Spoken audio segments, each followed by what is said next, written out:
Playoffs,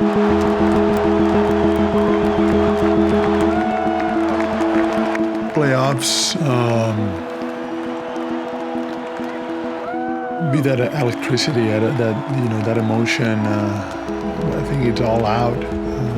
It's win or go home. It's where all your season gets boiled down to that, and it's a matter of timing, matchups, mindset, and health.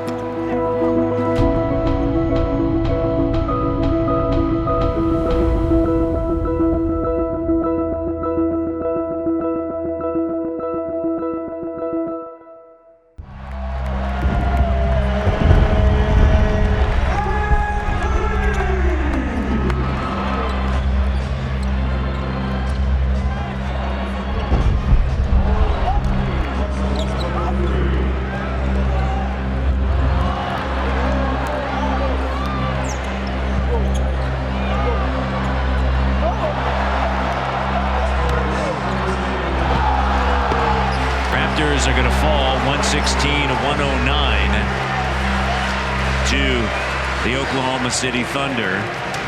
And a big win for Oklahoma City as that ends a 4-game slide. No timeouts left for Charlotte. And no fouls to give. 3.1. Lowry on the ball. Raptors have 2 timeouts. Siakam disrupts it. Lamb has to throw it up. Oh, it goes! It goes! A desperation free from Lamb. 3-quarter court. Well, that was a remarkable play. I mean, that ball was in the air forever. And what an amazing shot to win it for the Charlotte Hornets. I'll tell you what, great comeback for the Raptors, and what a wonderful play by Lamb. Terrific game tonight. If you paid to show up at this game tonight, or you watch this game here, highly entertaining on both ends. Credit both teams tonight. Wow, amazing.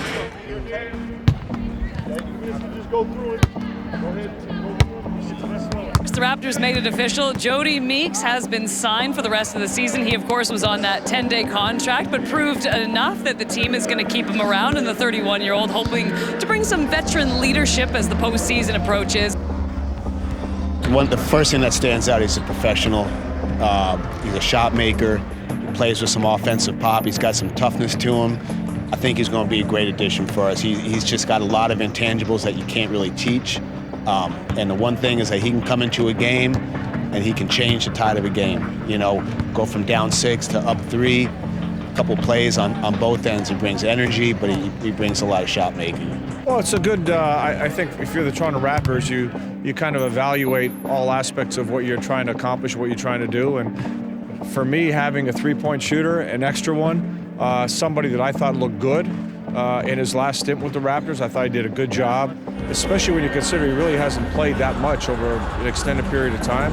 I thought he looked comfortable. He looked like a veteran, how he handled situations, and he made shots, which is, that's what it's all about. So I like the idea of bringing him in. I like the fact that they brought Jodie Meeks back. You never have enough shooting. It's like baseball. Never have enough bats coming off the bench.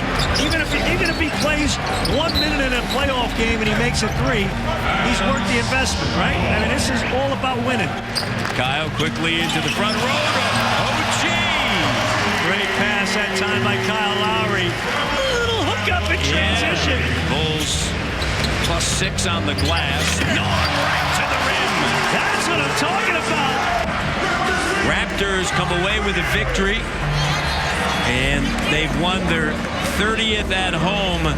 And Norman Powell, great to see him put up 20.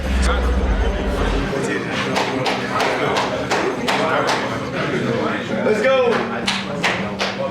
A million ways to win an NBA game. That was one way.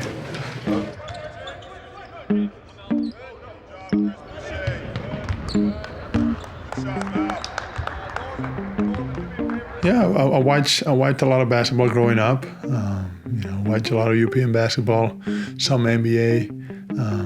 It was pretty late for us, but my dad used to record in those cassettes, and we used to replay it and watch old basketball. At that time, me and my brother Pau used to watch a lot of the Bulls, the 95, 96, 97 Bulls, and all the Jordan era. We had older cassettes from Magic and Larry, and we used to love watching those. He beat the Lakers, I picked Boston, and that was always fun. But yeah, we obviously a lot of people watches those games, but again, it comes down to players going to do what they're going to do. It's a matter of wills and mindset, and let the ball go in. Kawhi Leonard will not play this evening. Pascal Siakam will not start. He is active just in case. And then, of course, OG Anunoby is out with concussion-like symptoms. And so what does that mean for Nick Nurse? Well, his 22nd different starting lineup this season, and he will start two bigs at the 4 and the 5, Serge Ibaka, and, of course, in the middle, Marc Gasol. I like this. You might end up in a situation for 4, 5, 6 minutes during a playoff game that you need to consider this option. So why not give it an opportunity to breathe a little bit and look at it and evaluate it?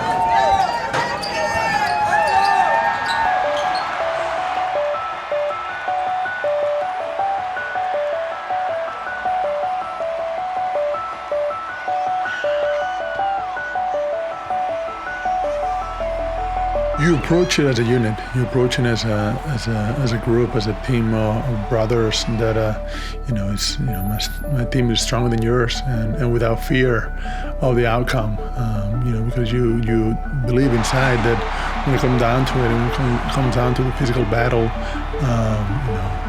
you feel your chances, and you strongly feel that you can beat anybody. And that's how we always felt in Memphis. That maybe teams are more talented, and maybe they have more players and bigger names, but when it comes down to physical one-on-one and team, I think our team can match up against anybody, and that's what we're trying to build here as well. Having that mindset that as a unit, we can beat anybody. Conley wiggling, trying to shake free. Gasol's he is good at the buzzer. Marc Gasol puts it home and gives Memphis a 4-point cushion. It was huge. It was huge. I remember it was a Sunday afternoon, and we were the 8th seed, and we were playing the 1st seed, beating San Antonio Spurs. Probably one of the, obviously the biggest franchises in history as far as winning goes, and culture and all those things, and then being the best team in the West for the whole season. So we went in there, and just like I told you, that's what the mindset we approached. Lionel did a great job of having us on the same mindset, and I remember it was maybe with 50 seconds to go, we were up 2, and Shane hit that shot in front of our bench, and it was full circle for all of us. It was the confirmation that we were there, and yes, we were the 8th seed, and so be it. We didn't care. We were not, obviously it's basketball, so you're not afraid of anybody. That was my first year with San Antonio. I just got with them. I was end of the bench, signed end of the season. But man, they were tough. Him and Zebo, Zach Randolph, they were killing us, man. That series, Zebo really killed us. But Marc, every year, we pretty much played them. They were like, big brother, little brother type thing, and we always played them damn near every playoff series, at least 5 out of the 7, 8 years that I was there. And man, him and Mike Conley used to kill us, man. It was a tough battles in the grindhouse. They get physical, they get loud, the fans were into it, and he was so crafty. He could do a little bit of everything, inside out, give you finesse game, give you post game, shoot threes, draw fouls. So it was hard to scout, those guys that could do a little bit of everything on that team. And fortunately enough, as I got older, we were lucky enough to beat them more times than we lost. So, but it was still tough battles. 4-point game. Mills lost his footing, but tipped it to Lee. Great play by Mills. Leonard hits the 3. It's It's a 1-point game. You know, it was a pretty emotional season. You know, at that time, playoffs, as a player, you don't have as many emotions while you're playing. It's not as emotional. It's very detail oriented. It's, like I said, tendency oriented.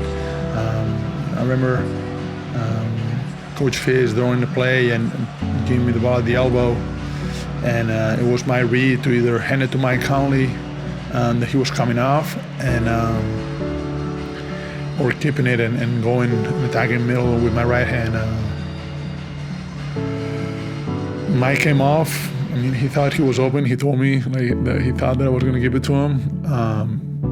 Thankfully, I didn't. And kind of took a couple dribbles, got down to the paint, and shot kind of a one floater, run or whatever shot. Went in, and yeah, it was a good shot. Randolph will trigger in with Daniels, Conley, Gasol. Here comes Conley. Tie game in overtime. Gasol will turn his heat. It's gone!